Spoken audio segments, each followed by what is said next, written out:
la participation de FCBE au dialogue politique s'inscrit dans une démarche de pacification et d'apaisement du pays, une démarche de recherche de solutions réalistes et réalisables à court et moyen terme, et c'est pourquoi il a soutenu l'organisation à bonne date des élections communales et l'organisation des élections législatives anticipées pour écouter le mandat des députés de la 8e législature du Parlement dont la légitimité est contestée. Tout autre mobile ne serait que pure affabulation et manipulation. Aujourd'hui, le parti FCBE se désole et s'indigne que le comité technique d'experts soit allé au-delà de l'esprit et de la lettre des conclusions du dialogue politique en proposant, entre autres, une révision de la Constitution et l'institution d'un poste de vice-président. Du haut de cette tribune, le parti FCBE, par notre voix, désapprouve le projet de révision précipitée et unilatérale de la Constitution. La révision de la Constitution ne fait pas partie ni des points ayant été débattus lors du dialogue politique, ni des recommandations issues du dit dialogue. Il ne pouvait en être autrement dans la mesure où le format choisi par le chef de l'État limitait les débats aux lois conflictogènes que sont la charte des partis et le code électoral. Le parti FCBE estime que le choix du moment et le contenu de la révision de la Constitution appartiennent aux constituants originels qu'est le peuple béninois, qui, à travers la conférence Vive des forces de la nation, a su doter notre pays en 1990 d'une loi fondamentale qui a survécu aux épreuves du temps.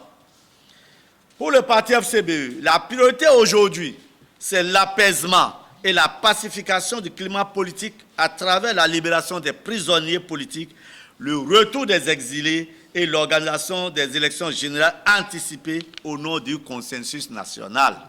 Le parti FCBE a noté avec regret le déséquilibre idéologique criard au sein du comité technique qui est composé en dernier ressort de 6 représentants de la mouvance des mouvanciers de race pure, 1 de l'opposition et 2 experts techniques. Il est indéniable que ce déséquilibre a négativement impacté les résultats des travaux du comité technique qui a quelque peu tronqué l'esprit de certaines des recommandations du dialogue. Sur la question de l'institution des élections générales, le parti FCBE note une confusion entre les concepts d'élections générales et l'alignement des mandats. Ensuite, il fustige le fait que le comité technique ait outrepassé ses prérogatives en proposant que les élections générales soient organisées la même année, c'est-à-dire un alignement pour un alignement de durée. Mieux, les parties prenantes au dialogue se sont opposées au couplage des élections présidentielles avec celles législatives en suggérant d'ailleurs un décalage d'1 an entre les 10 élections.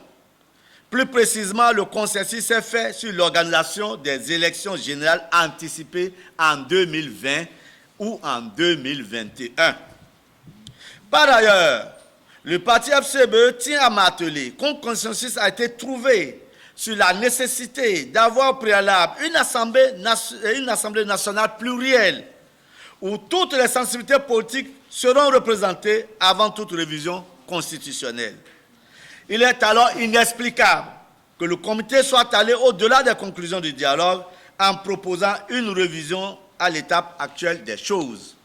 Au demeurant, il est crucial de souligner que les hypothèses posées dans le rapport des experts n'appellent pas à une révision immédiate de la Constitution, si tant est qu'il projette les premières élections générales en 2026. En tout état de cause, le parti FCBE souhaite rappeler, comme il l'a spécifié dans son mémorandum déposé au présidium du dialogue politique, qu'il souscrit à toutes les modifications consensuelles susceptibles de rendre plus opérationnelle l'application des textes, sauf, je dis bien sauf, celles qui pourraient induire une révision constitutionnelle. En conséquence, La participation au dialogue du parti FCBE ne saurait être appréciée ou assimilée à une caution pour la révision de la Constitution. Il décline donc toute responsabilité liée à cette manœuvre engagée par le pouvoir en place. De la création d'un poste de vice-président. Cette recommandation, qui n'est qu'une pure invention du comité technique d'experts, n'a jamais été abordée par le dialogue politique, ce qui confirme d'ailleurs le fait que l'organisation de toutes les élections au cours de la même année n'a pas été retenue au dialogue politique. De ce fait, elle ne nécessite pas une révision urgente de la Constitution. Du parrainage. Le parrainage a fait l'objet de consensus lors du dialogue politique.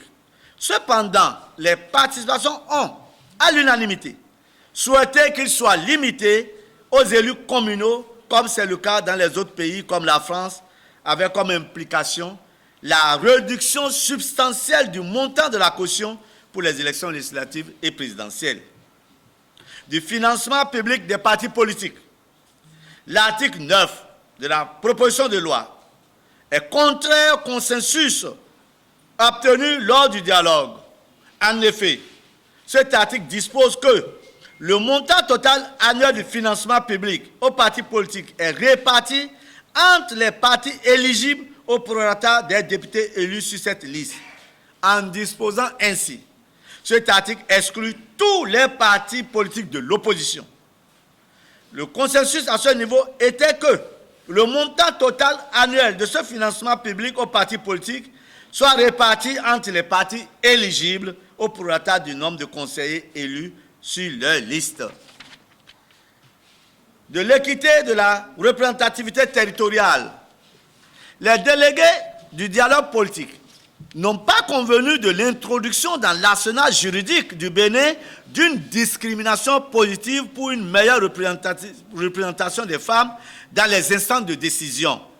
Le parti FCBE n'a jamais souscrit à cette démarche pour justement éviter la révision de la Constitution en son article 26. En revanche, la révision du nombre des sièges des députés à l'Assemblée nationale, en tenant compte du dernier RGPH, et l'actualisation des nombres de conseillers communaux a fait l'objet de consensus. Les mesures prises à cet effet par le comité technique laissent à plusieurs égards des éléments de frustration, notamment au niveau de la prise en compte des résultats du dernier RGPH. Le dialogue a également abouti à d'autres points de consensus qui sont passés sous silence, aussi bien par les rapports du dialogue que par les experts du comité technique. Il s'agit entre autres de la représentation de l'opposition dans les instances de régulation. En tout état de cause, le parti FCBE réserve son adhésion sur les conclusions du rapport des experts chargés de mettre en œuvre les recommandations du dialogue politique en ce qui concerne tous les partis relatifs à la révision de la Constitution. Met en garde l'Assemblée nationale contre tout passage en force ou toute tentative de révision non consensuelle et opportuniste de la Constitution, à dessein de confiscation du pouvoir. Sujet au chef de l'État de prioriser la mise en œuvre des mesures d'apaisement avant toute autre mesure au nom de la paix et de l'unité nationale.